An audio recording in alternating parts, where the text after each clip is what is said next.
दोस्तों, क्या आपको पता है भीम में 10,000 हाथियों का बल था, इसीलिए भीम को महाबली कहा जाता था।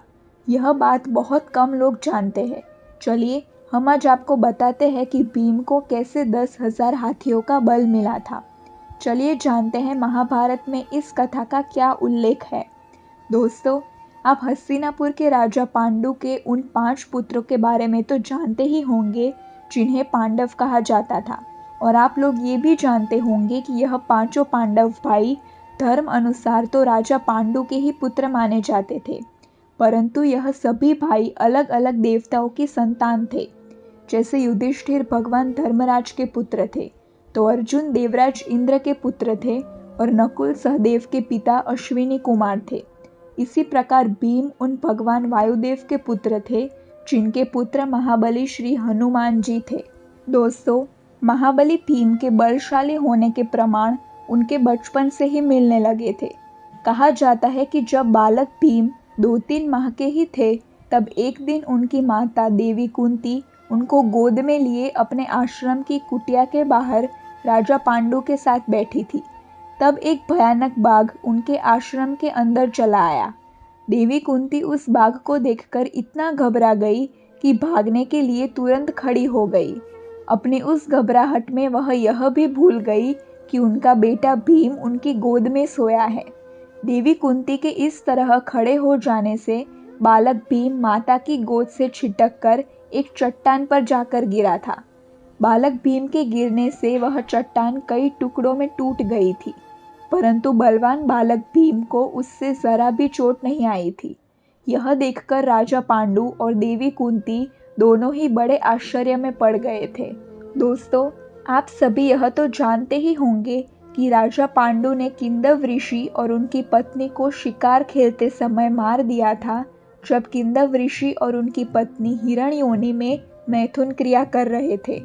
राजा पांडु का बाण लगते ही हिरण बने किंदव ऋषि अपने मनुष्य रूप में आ गए थे, और उन्होंने राजा पांडु को यह श्राप दे दिया था कि तुमने जिस अवस्था में मुझे मारा है, उसी अवस्था में तुम जब भी होंगे तुम्हारी मृत्यु हो जाएगी।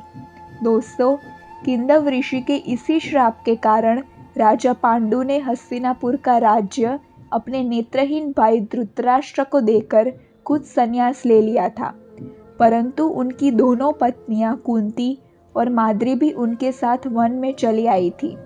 बताते हैं कि एक दिन राजा पांडु के मन में काम भाव जाग उठा, और उन्होंने अपनी पत्नी माद्री के मना करने के बाद भी उसके साथ जबरन सहवास किया, और फिर किंदव ऋषि के श्राप के चलते वह मृत्यु को प्राप्त हो गए थे।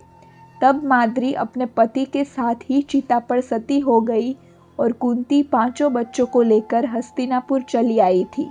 दोस्तों, हस्तिनापुर में कौरव और पांडव सभी बच्चे एक साथ ही खेलते थे, लेकिन भीम खेल खेल में सभी कौरव भाइयों को बहुत मारा करते थे, जिसके कारण सभी कौरव भाई भीम से परेशान हो गए थे।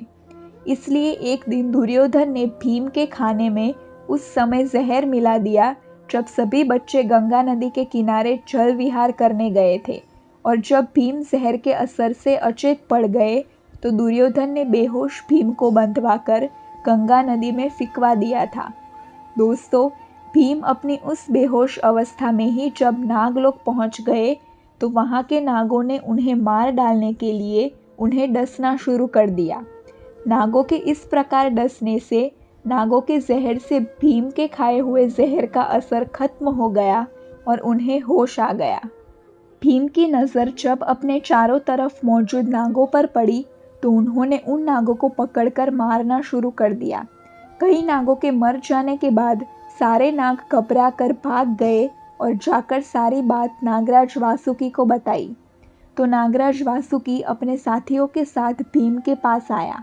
नागराज वासुकी के एक साथी आर्यक ने भीम को पहचान लिया, क्योंकि वह आर्यक नाग भीम के नाना का नाना था। तब नाग आर्यक ने नागराज वासुकी से निवेदन करके नागलोक के उन कुंडों का रस पिलवाया, जिसे पीने से हजारों हाथियों का बल प्राप्त हो जाता था।